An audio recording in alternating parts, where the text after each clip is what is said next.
My name is Haewon Latorre, and this is my Korean American story. I didn't come from Korea. I came from Latin America. I am from Buenos Aires, Argentina. My dad had left Korea right after I was born, pretty much. Well, he left Korea before I was born. He went to work in Iran. He worked as a welder, for the railroads. And when the Iran-Iraq war started, he was supposed to come back to Korea, but he skipped. He left and he went to Europe and just kind of backpacked, and there was no news of him for 2 years. It turns out he had settled in Argentina illegally, and he called us over. He was working as a fish dock worker, dishwasher, whatever, labor he could find. I grew up hearing a lot of hero stories of him. So he was like my hero, because when I meet my dad, my life will improve. And that's what I thought of him. At the moment when I met him, I remember stepping out through the double doors and seeing a group of people, and I just scanned all the faces. I was 4 years old, and I scanned all the faces, and I saw my father, and I sort of did a straight line to him. I said, "Appa!" And I ran to him. I knew him because he was like my rock star idol. He was my dad. So that's how we ended up in Argentina. Buenos Aires is a very European city. The architecture is French. The food is a mixture of Italian, French, and Spanish. At the table, there was always things like asado, empanadas, ensalada mixta, things like that. But once my grandmother came to live with us, it was very much Korean. I grew up eating kimchi, so first time I went to Korea, for example, my family members were like, "Oh, you know how to eat kimchi?" I'm like, "Well, I know how to eat it. You put it in your mouth and chew it and you swallow." So yeah, I know how to eat kimchi. So yeah, I grew up with kimchi, rice, and asado. In Argentina, I was always the only one. There was one Asian kid, or in the class or in the entire school. Racism is, I think it's not racism as in oh, you chinks go back, but it's more like we don't know you. Kids would make fun of me. Oh, China mandarina, throwing rocks at me. Your people this, your people that. Do your people eat this too? What do you eat at home? If I said I'm Catholic, really? Does everyone in your family have like flat face and stretched out eyes? It's that kind of racism. When someone asks me, what are you? Where are you from? I say, I'm from Argentina. Really? You don't look it. Well, you don't have to look it. Argentina is just like United States. The point is that you can't judge where you come from by the way you look. When did you come to the U.S. then? I was 13 years old in 1989. It was kind of strange, landing at JFK, and suddenly it's cool, it's cold, because I had just left summer in Argentina. I hear a language that I had only heard, say, in movies here and there. It was just strange. It was all very surreal, and for the first time in my life, I saw black people. I grew up kind of not thinking that I was white, but that's all I saw, sort of, Argentinians are not brown like, say, Mexicans or Bolivians or Peruvians. Argentinians are white, they're like Italians, yeah, and Spaniards, and so they're olive skinned, but they're white. You see plenty of blue-eyed blondes out there. So, my relationship with Black Americans started there. Seeing porters and janitors walking around JFK, and then we moved into a black neighborhood. Our first 3 months were here in Flushing, but for the next 3 years, it was we lived in Flatbush, Brooklyn, and that was at the time, that same year, 1989, was when the protests towards the Apple grocers or Apple groceries, I can't remember the name, and there was a 6-month-long protest led by Al Sharpton.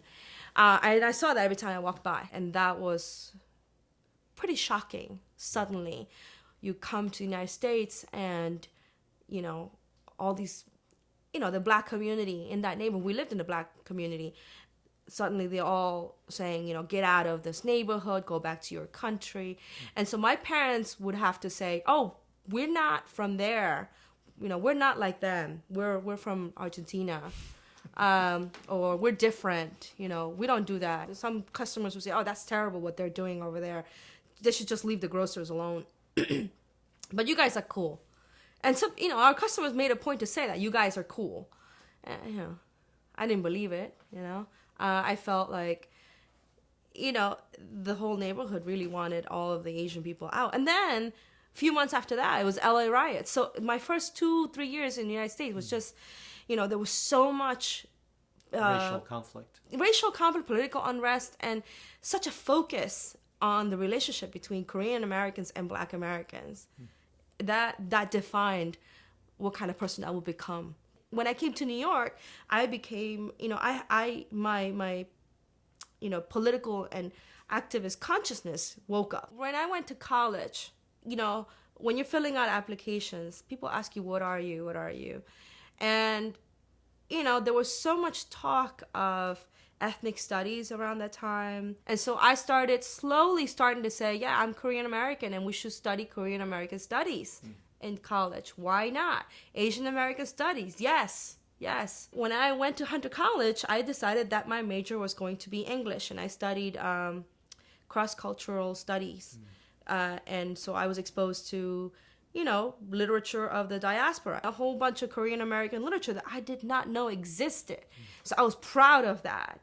Suddenly I am Korean American because I know that artists exist. I mean, the only Korean people I've been exposed to all my life have been business people, lawyers, doctors. Where are the artists? Where are the writers, the poets, the painters, sculptors? I don't see them. And I'm so glad now that, the younger generation, are producing more and more of those. I didn't feel American until probably I went to Europe. It was only when I got the sort of taste of what it is to be an expat that I started feeling proud to be American. Because I started defending America. People like to trash talk America. My Argentinian friends that I keep in touch with on Facebook, they're like, oh, America, land of the devil, American foreign policy, horrible. Yeah, it's true. But guess what? I live here. And it's a pretty nice country. It's the only place where I can be Korean, a Latin Korean American. I mean, come on. Where are you going to get that? Only in the United States. My parents, when I was growing up, they used to say things like, oh, if you don't speak Korean, then you're not Korean. The Korean community is very close-minded. You have to be Korean a certain way. So, when I was diagnosed with depression and later on with, ADHD and then bipolar disorder, I wasn't very accepted, so I had to fight to go to therapy. My father was like, you're not going to shame me. I had to get kicked out of my house. I left my parents' home when I was 19. I just wish that my parents had been a little more open, and caring, and not giving so much care to, what would other people say, because that affects me still. When I had one gay relationship, and that's when I realized, okay, maybe I am bisexual. I mean, I'm married now to a man, but I never closed myself off to the idea of being with a woman. I live in Flushing, and I have a girlfriend, and it's hard. People stare at you all the time. So that was very stressful for me. So I regret that, that I didn't pursue that side of me more. I mean, I am bisexual, but yet I was too afraid, in a way. I mean, in the end, I fell in love with a man, but, you can't deny the fact that I had a relationship, with a girl for 1 year. And that's not just curiosity. That's not just being bi-curious. The number one thing that I regret right now, the most recent thing, is that my father still is not very accepting of my marriage. I didn't want him to grill my husband, How much do you make? What do you do? How you plan to support my daughter? Because, Rob is not supporting me. We're supporting each other. Our incomes are combined, so it becomes our money, right. Our household. He doesn't understand that. Those are the Korean things that I can't stand, but I still haven't moved from Flushing. I'm surrounded by Korean people. You know, I love Flushing. I am everything that I have lived. I am Korean, Latin American, New Yorker, bisexual, married, Hispanic. Full of contradictions. Yeah, exactly. It doesn't make sense. I think the beauty of the diaspora is that you can be, you know, we're special beings. You know, our minds are in two or three different places at the same time.